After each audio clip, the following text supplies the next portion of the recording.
Hey, for people who just walked in, there's a sign-in sheet over here if you could come over, or I could just bring that to you.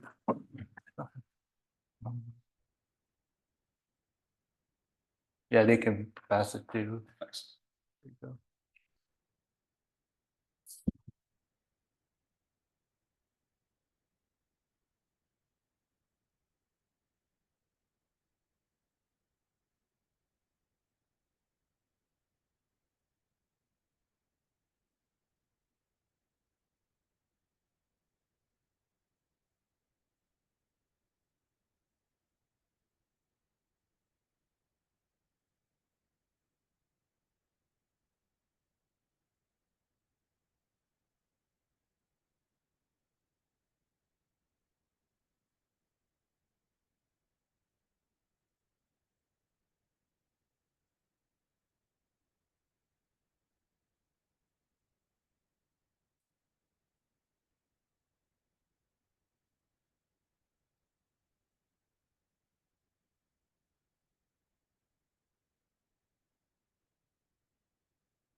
Okay.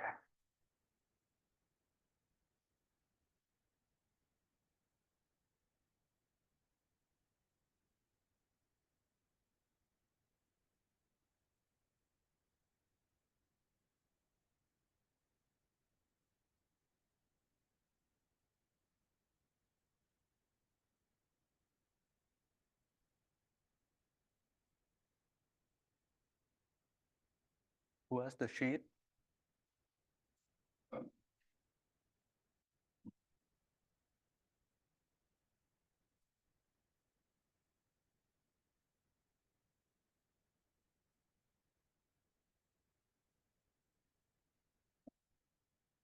Who's got the sign-in sheet?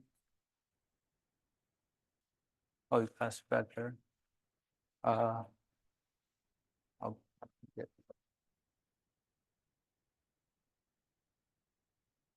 Thank you.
I'm gonna wait a few more minutes before I start because you guys are early and class strength was about 30, so I'll wait for people to trickle in. In the meantime, if you haven't signed in, you can sign in. There's a sign-in sheet here, either now or after class, up to you.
You guys have a good long weekend?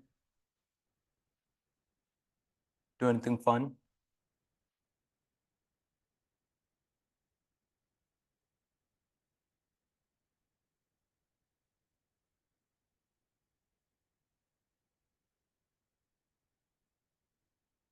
Yeah, went to Toronto.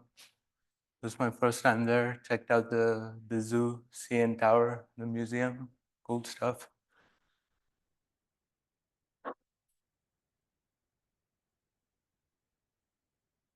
First break I got in a long, long time.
Okay, 10:35. I'm going to start now.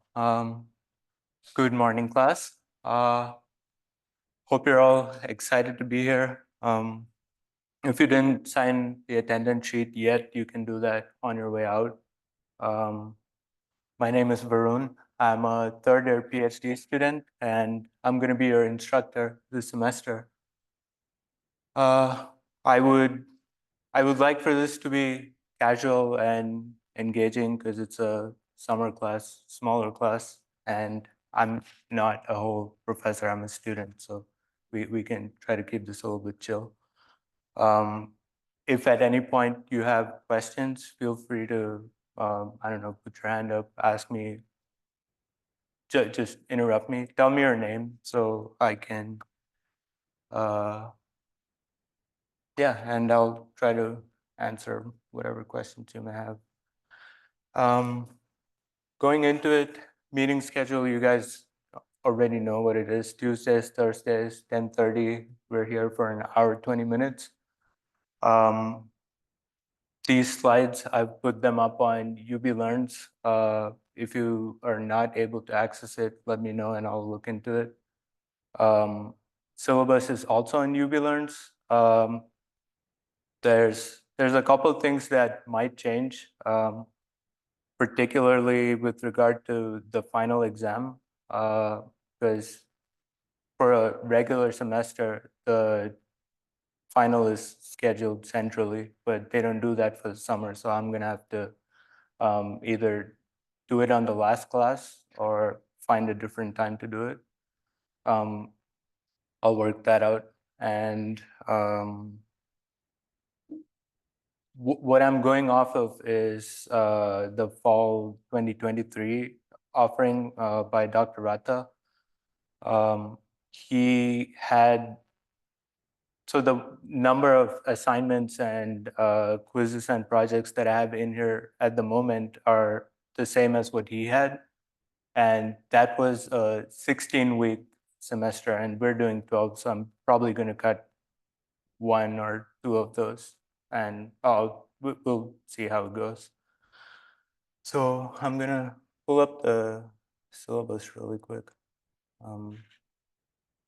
It's just that there's stuff that I have to talk about and get out of the way.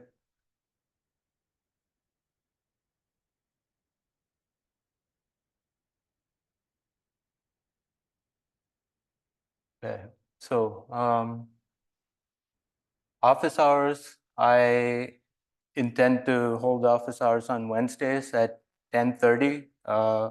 My office is in Bonner Hall, which is across from Davis. It's a building that's all brick, barely any windows. I'm in 207A. You can either show up in person or we can do it on Zoom. Okay, it's up there.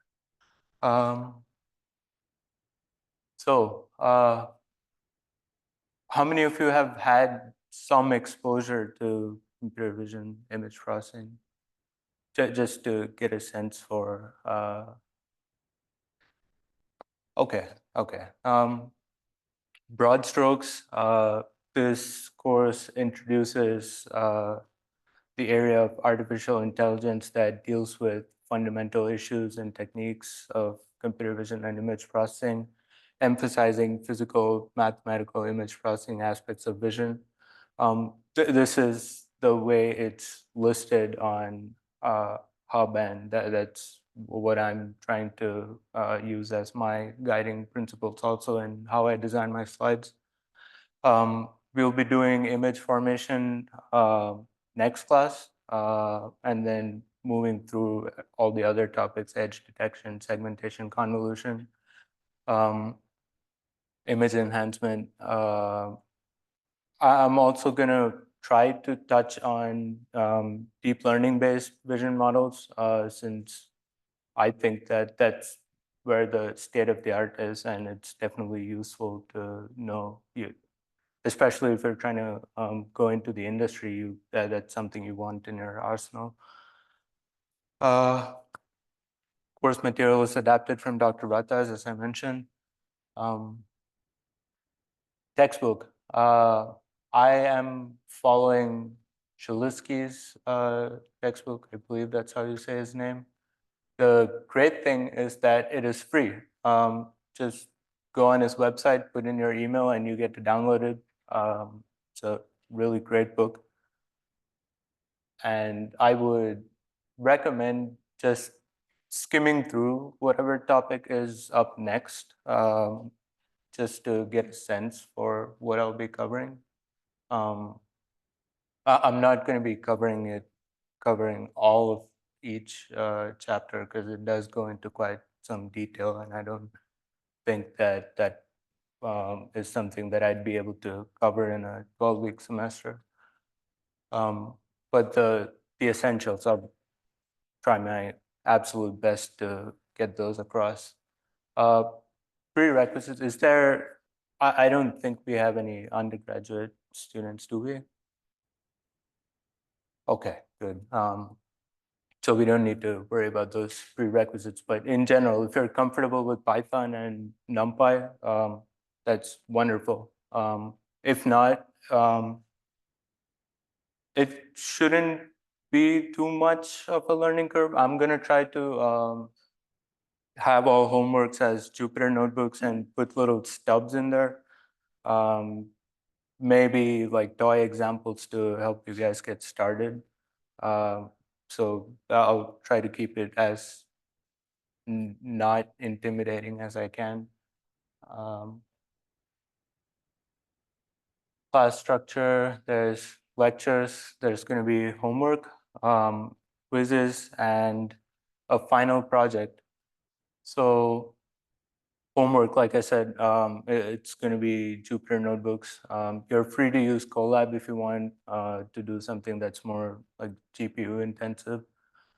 Just remember to convert it to a regular notebook after you're done, because I'm going to be evaluating it on my desktop.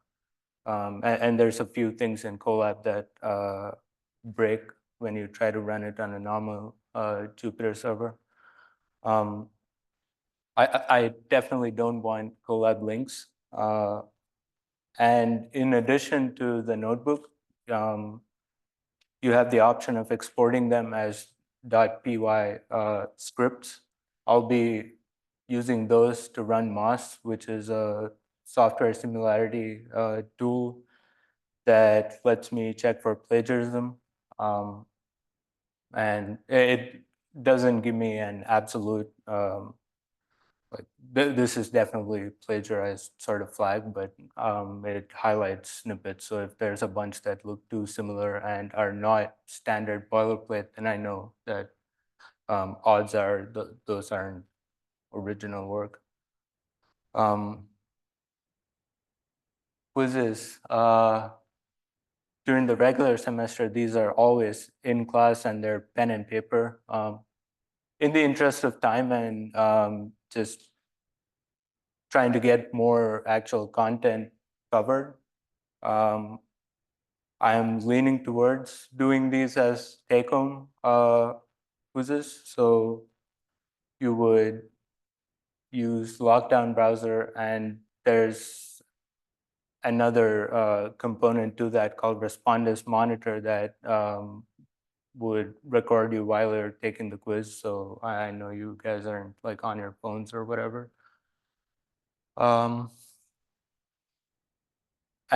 there's going to be a project. So as I'm going over all the course material, I would like for you to just put a pin in whatever you find interesting and hold on to that, and see if you can develop that into an idea that you can build something based off of. You can either pair up or work alone. If you do pair up, you'll be held to a higher standard than if you're doing it individually. It should be something that you can't do on your own. And there's going to be two phases to that. The first will be a project proposal. And if everything looks good, I'll give you the green light, and then you start working on that. And towards the end of the semester, I would expect a report, code submission, and a video demo recorded. The final exam, um, I that part I have to figure out. It's still it is my first time teaching, so uh, some of these things I'm still figuring out.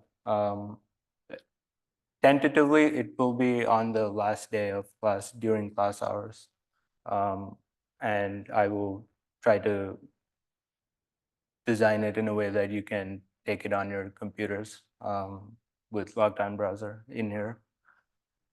Um,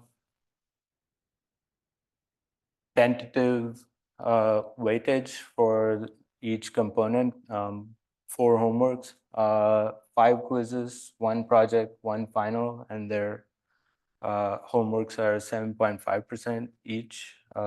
Quizzes will be 5% each. The project's 20%, and the final is 30.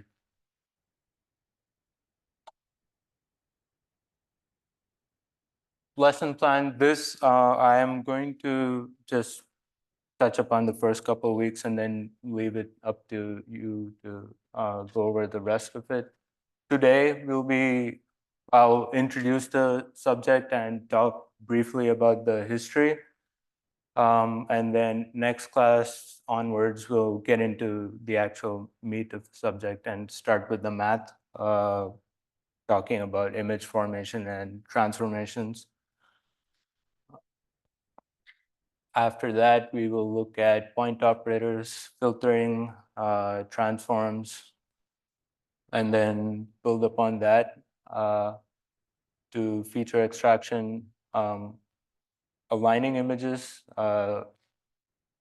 think of panorama stitching, and then deep learning. I will touch briefly on supervised learning and CNNs, which I think should be the bulk of what you would need to build something with it. And then we can go on to tasks that use those, like classification or object detection, segmentation, stuff like that. And then we'll look at optical flow, camera calibration, denoising, texture analysis, and then final. Final exam's only going to be on one of the classes in week 10. So what the class before that, if we manage to cover everything by then no class. If not, then I'll just use that as an overflow. Academic integrity. I'm sure you have all heard that this is something we take really seriously at UB. It's really not worth trying to get around it. You're all here to learn. The subject's really interesting, so especially this class, I don't think that you would feel the need to do that. All work should be your own, except for the group project. There's no collaboration in any other component. You aren't supposed to even so much as discuss your approach to a problem. If you want pointers on how to solve a problem, you come to me. I have office hours, or ask me after class. Any of those work, but yeah, outside of the project, no talking to anyone else about what you're doing. I will run MOS. That is a promise. I love running MOS. It's your responsibility. Yeah. This is just the standard academic integrity policy. Just don't cheat. That's pretty much it. Accessibility, if there's any, if anyone has any requirements that would call for accommodations, reach out to me. I'll see how to go about that. Office of Accessibility Resources will also help. I'm not entirely sure what my role in that would be, but I will figure it out and help. Computers and tablets are allowed, encouraged even, because if we're doing in-class quizzes, you're going to need them. Have Lockdown browser ready to go. I'll try to give you a heads up of when the first quiz is going to be. It's not this week, definitely. Yeah, no phones. Attendance, ideally, 10 minutes is about as much as I would like to wait for people to come in, because after that it would interrupt my flow. Late submission policy. For homeworks, that you get 3 days after the deadline. If you submit something within 3 days, you get 50% of whatever you would have gotten. Beyond that, you get a 0. Projects, so there's the 2 deliverables that I mentioned, the initial proposal and the final report and video. If you're late for either of those, you can choose to cash in one of your 3 late days, or however many out of those 3. Beyond that, 3 days, 50% deduction, and then past that, I'm just not going to evaluate it. This is the standard UB exam policy. If there's provably extreme circumstances, then accommodations may be made. You have to let me know at least 24 hours in advance if you're going to miss it. And if it's for a medical reason, you don't know 24 hours ahead that you're going to miss it. Doctor's note.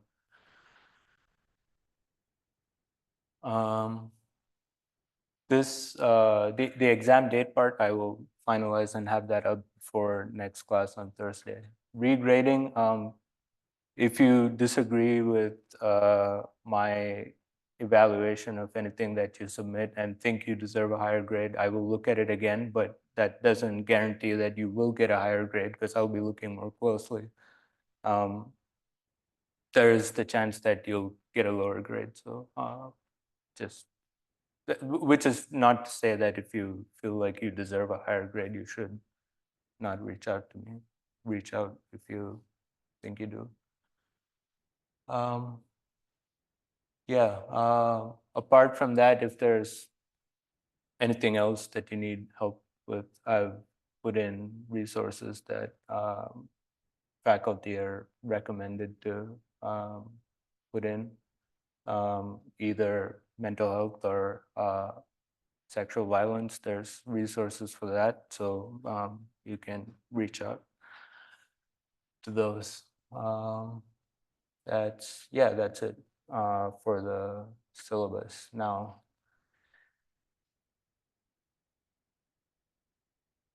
okay, now that that's out of the way,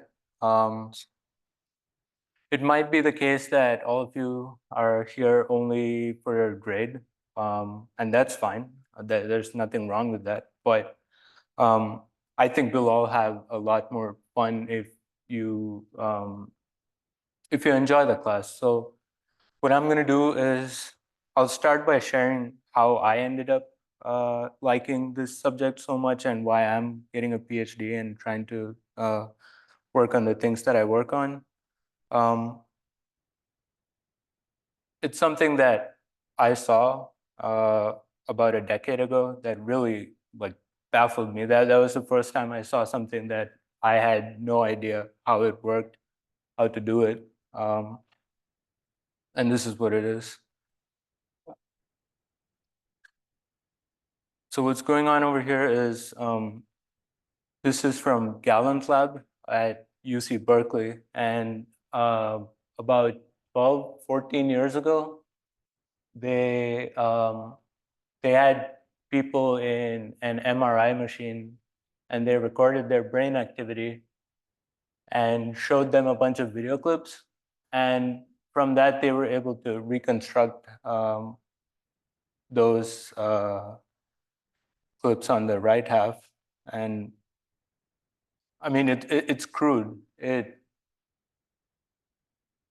only barely resembles what's being shown, but it still is something. It's not completely random, and that blew my mind because there's so many things to unpack there. That would imply that the way that we go about dealing with images and trying to represent the semantic information within them has at least some overlap with how the human brain also represents that information, or even if it isn't a direct correlation, that those two spaces are mappable to each other.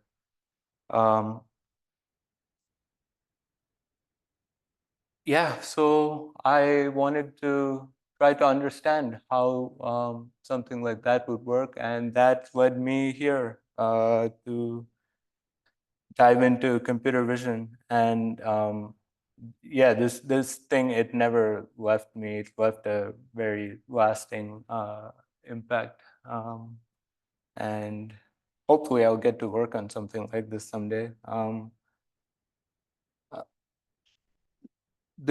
even though it's not directly related to what we're going to be dealing with in the class, the foundation that you'll get from whatever topics we cover in class should work towards giving you an understanding of how you would go about solving a problem like this. So what is computer vision? Before I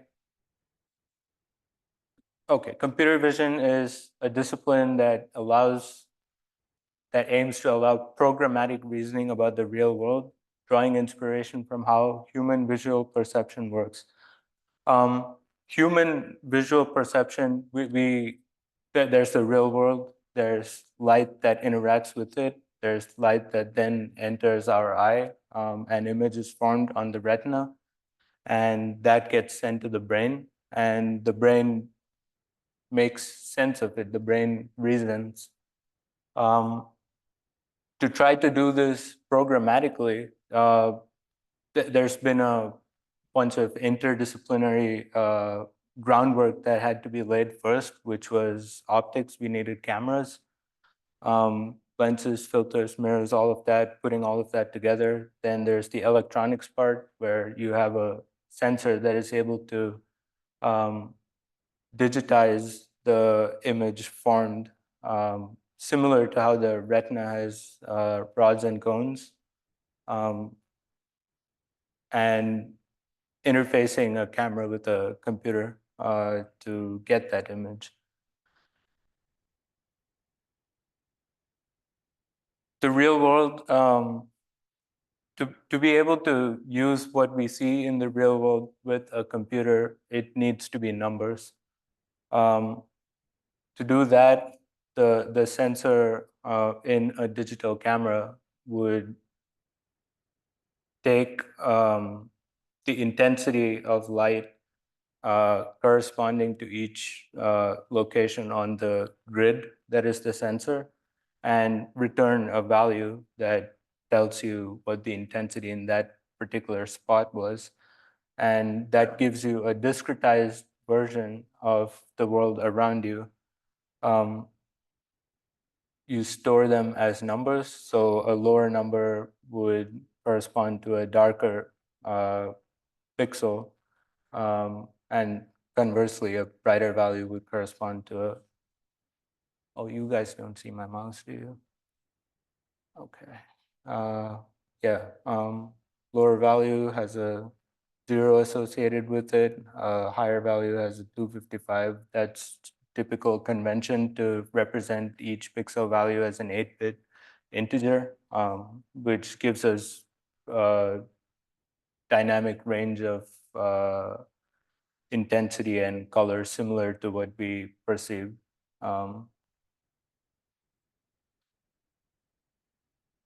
So we figured out how to represent the real world. How do you reason with it?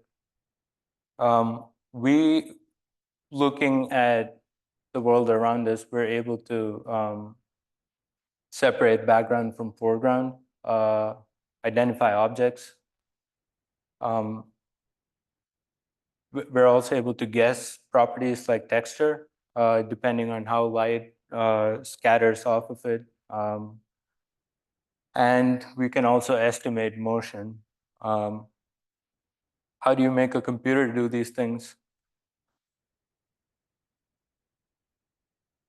To begin solving that problem, we have to first define the problem. The first statement's an excerpt from the textbook. To describe the world that we see in one or more images and to reconstruct its properties such as shape, illumination, and color distributions is the goal. The sampled images that we get are the result of physical processes, like I mentioned before, how light interacts with objects, how the objects are moving, how atmospheric interactions, how it goes through the lens, how the sensor converts that information to numbers, and the shape of the imaging plane, all of that. So the more properties of both the environment and the acquisition system that you know, the more specific you would be able to get with your approach to inverting that. And inverting it is what we're trying to do. We want to recover unknowns, which is things like the 3D structure from a 2D image or what we're looking at.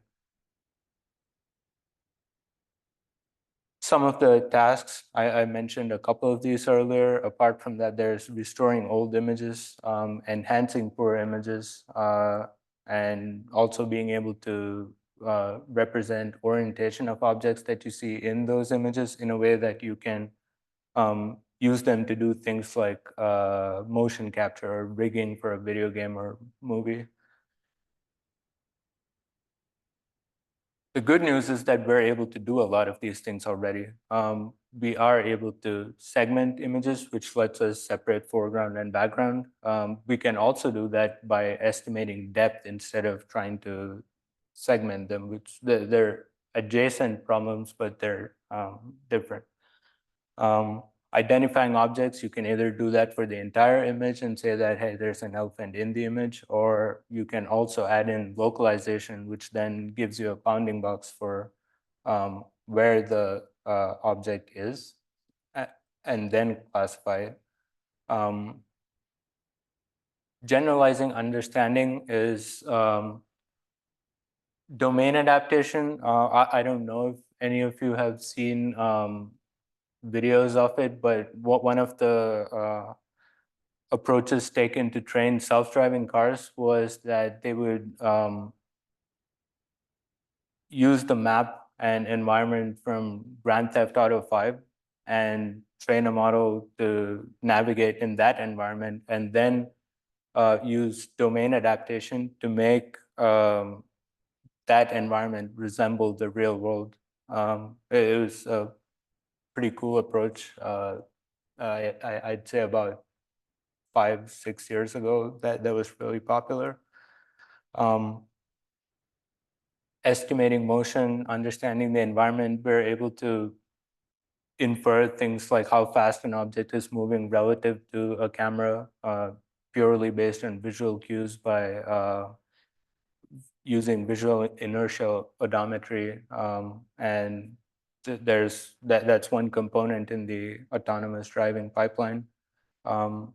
There's colorized images from like World War I, or paintings that, or damaged photographs that have like little flakes missing from them that you can scan and then fill in. That's image in painting. You're also able to upscale old home videos, old movies into 4K using super resolution approaches. And pose estimation lets you get a wireframe model of like joints and limbs, which you can then use to put someone in AR or VR just by pointing a camera at them. So brief history, it started out with just being able to read images, play with their exposure, saturation, things like that. Then we went on to a bunch of approaches that I'll try to touch really quickly. I have them in the slides that come after this, but some of these are things that we still use today, like optical flow is something that was introduced a really long time ago, but even though the way we do it now has changed quite a bit, but the principle is still something that's really useful, which is why I think it's important that we should have an appreciation for how we got to the point where we are at today. How it all started, this is a picture of an anecdote that's in the book. Marvin Minsky at MIT asked his undergraduate student, Gerald J. Sussman, to spend the summer linking a camera to a computer and getting the computer to describe what it saw. Now, I would imagine that linking a camera to a computer, assuming that digital cameras were a thing back then, that would still be within the realm of possibility for a summer project. But describing what it sees, like how do you do that? How do you go from numbers to understanding? That proved to be a lot harder than they had initially anticipated.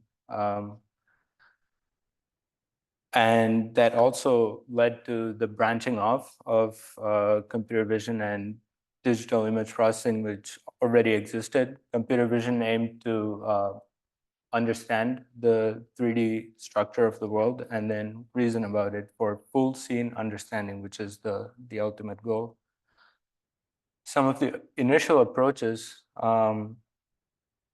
there was this line labeling approach, which extracted edges and then inferred the 3D structure of an object or a block's world from the topological structure of the 2D lines. And this was extracted using line labeling. Edge detection, a generalized cylinders approach to represent complex objects using more fundamental 3D objects.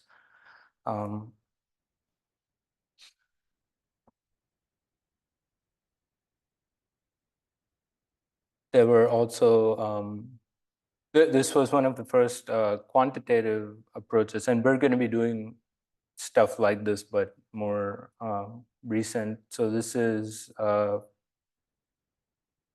bunch of features that they extracted that were then being used for stereo matching. And this is an optical flow map. I'm not sure how well that shows up, but this is based on how intensity changes.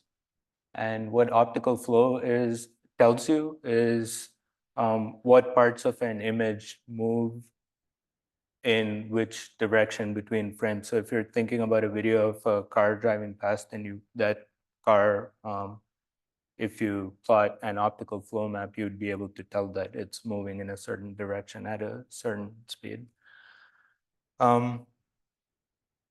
That set of approaches was then followed by image pyramids. Image pyramids are interesting. It's something that I had to do when I took this class for my master's in 2017. What it is basically, if you're looking for a face in an image that has a lot of faces of, say, people standing up close, someone standing far. The person standing up close, their face is going to show up a lot bigger than the person standing far, which is going to be tiny. So there's different scales in that image. And what you do is you downsample the image to a bunch of intermediate resolutions until you get really small. You also do the same for whatever reference image, the face that you're looking for. And then you try to see if you can find them at each of those different scales. So that maximizes the odds of you finding what you're looking for, since you're looking at different scales. And it also makes it more efficient, because if you're downsampling both what you're looking for and the image that you're looking for that in, then all you have to do is find an initial rough estimate of where it would be, and then you can that helps you constrain the area within which you're looking for the actual high resolution object. So in the 80s, they were using pyramids to do things like blending. They were shaped from blank approaches that were used to infer the 3D structure. This is shape from shading. There's also shape from texture, shape from focus. And there was also some effort on trying to use domain knowledge, like physics-based models, to understand how an object would deform, or when pressure is applied to it, or under whatever conditions.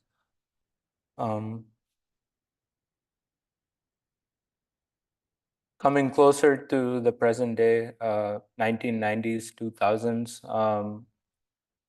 we see more approaches that we're familiar with. This, if anyone has dealt with face landmarks or any of those data sets, you would see that this representation of the face with key points around the eyebrows, nose, mouth, that is still used to some degree today. There were more approaches that tried to estimate 3D structure from different views, which is also a problem that is still being studied today. Multi-view geometry. There's stereo matching to get depth maps. So you have two cameras that lets you perceive depth similar to how we do with our two eyes, provided you know what the camera's properties are.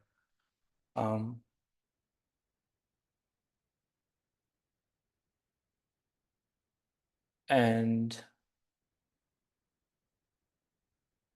this here is using an image to measure lines and generate a 3D model based on it. There's texture synthesis and feature-based object recognition and region-based recognition.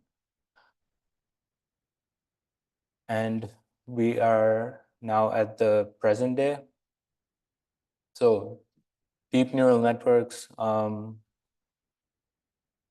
for pretty much all of these tasks that I mentioned before have become the de facto standard, and that has to do with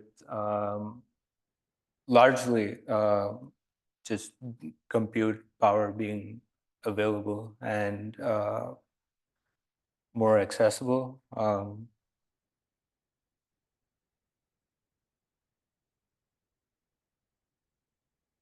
This is object instance segmentation, I believe.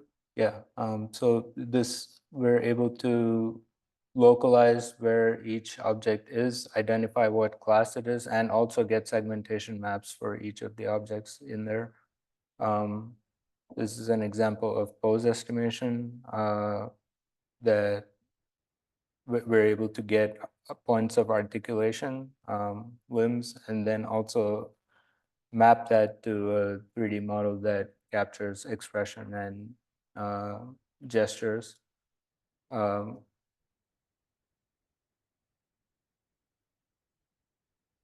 this is an example of using the Kinect to get a 3D model using depth information. And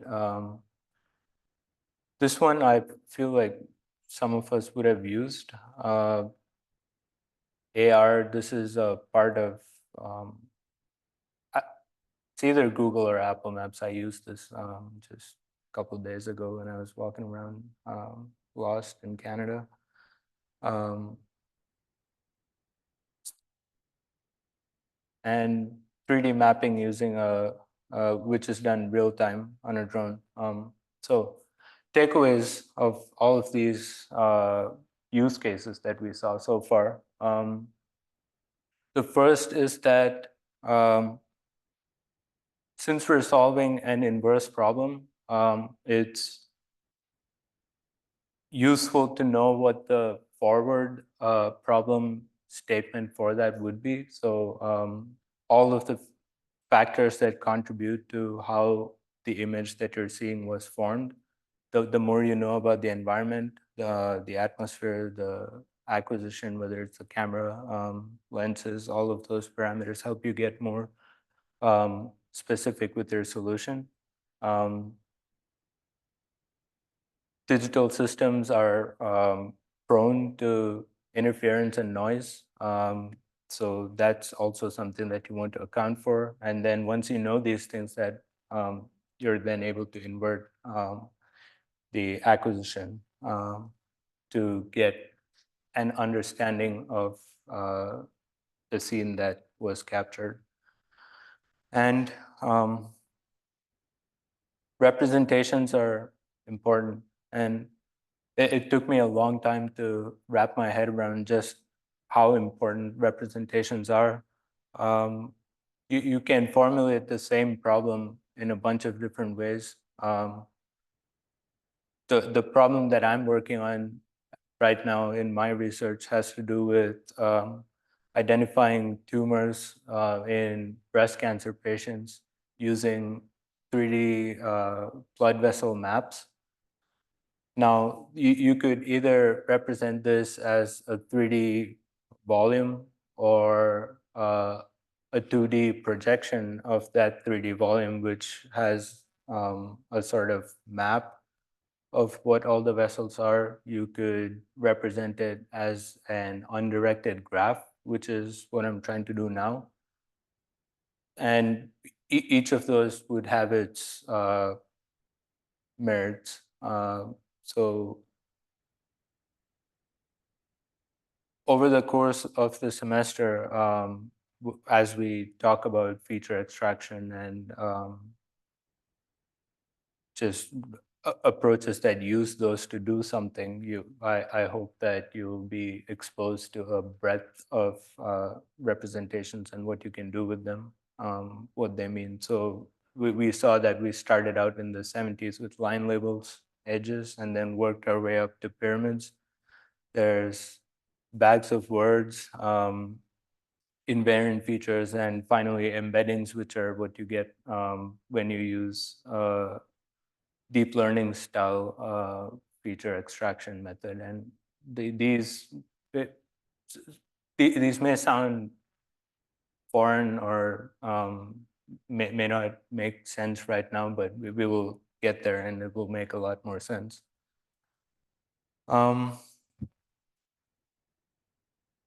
For the next class, I will be doing 2D and 3D representations and transforms and dive into the math, and we'll go from there. The first homework you can expect after I cover this next class, since I'll be talking about transforms. Um, I'll aim to give you maybe till next class. So till next Tuesday. And it'll be about implementing translation, rotation, things like that, using just NumPy, not any of the built-in image manipulation methods you would find in something like OpenCV or whatever. Yeah, that's about it for today. If you have any questions, I can take those. If not, then you're free to leave. If anyone who didn't sign in, you may sign in on the sign-in sheet on your way out.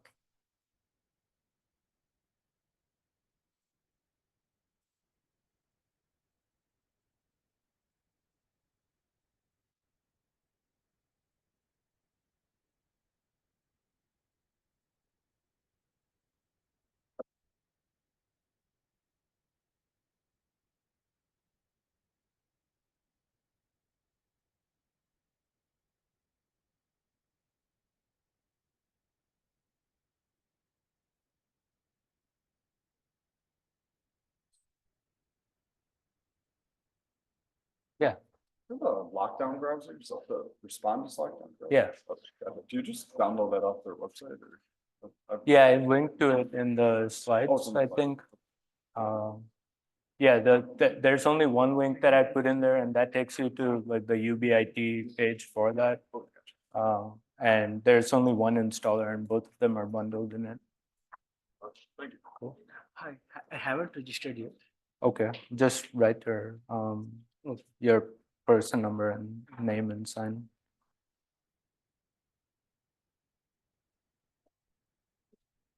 How complex is the project is supposed to be? Sorry. How complex the project is? I have an idea to do something, but I'm not sure if I'll be able to complete it then. What's your idea? Dance video generation kind of thing, right? Tracking points. What's your name? Okay, sure. Okay. I'll share your name because in case someone else says they also want to do the same project, so I'll know that you told me about it first. So I found a research paper. Something transformer, like where they give a music and they have trained some transformer model that generates a dance motion based on that music. Okay, so one of the things about the project is that you're free to base it off of something, but you'll still have to add something new to it. So I'm not sure if something like this will be able to complete in like 2 not 2 hours. How about you think about first data availability? Yeah, there are some data sets, even these people have generated data sets. Okay. So for a lot of those, you have to also need request access from whoever made the I data think set this and is that. publicly available. Okay. So if you But have I the will need data the and you have the code, that I'll have to see what you can do about that. One option is Will we get CCR for this? CCR. I can see what to do about that. I'll ask my mentor. If not, then Colab is one possibility. I'll see what I can do as far as compute goes. But even before you get to compute, you need to have some novelty that you want to introduce into that. So I would start there by seeing if you have a data set code and what new thing you want to do. Okay, the main ideas I want to do is working on some tracking points. Okay. Tracking points as in? I mean, tracking any points in NVIDIA. Okay. Okay, yeah, we can something like that regard. think about it a bit more. Once you flesh out the idea, we can talk again. This is still just the first class. You have time. Thank you. Yeah. You're welcome.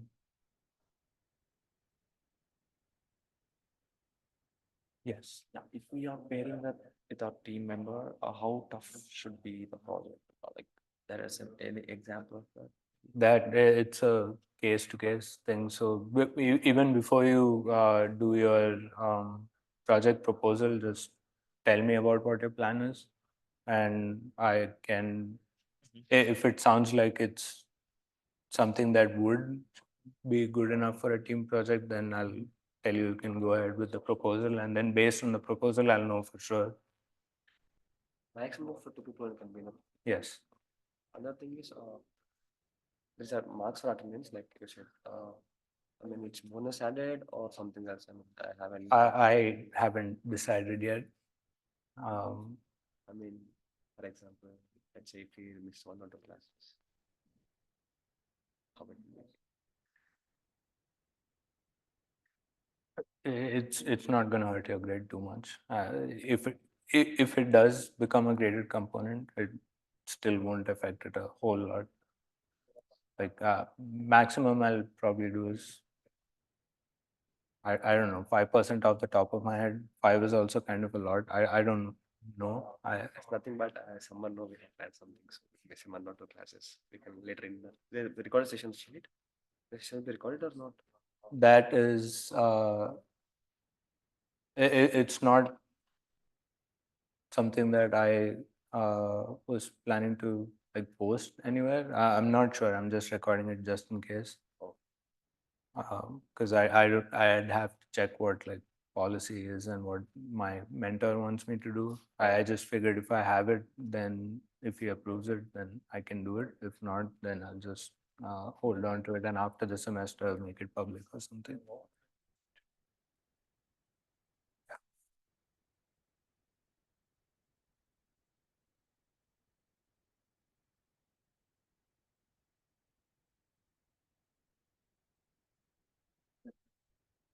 The CCR for us, please. If you, CCR, so even I have to find out about all of that since since I'm not a professor, so I also have to go through someone and see if that's something that I'll be allowed to give out. CCR, I think I remember using it a year ago. I don't remember if there's like a default quota that everyone gets, regardless of whether you're enrolled in a course that asks for it or not. I think there is some like free tier sort of usage. I'm not sure though. I'll have to check. I think we need to be enrolled in some class, and the professor has to set it up. Yeah. Okay. Yeah, it was. So I was TA for biometrics in spring of 23, I think. And they used CCR for that. CCR is also kind of a pain to work with. Yeah. Um, Uploading data sets. There's a limit. yeah, I'll put that on my to-do list and find out more about it. Thank you. Okay.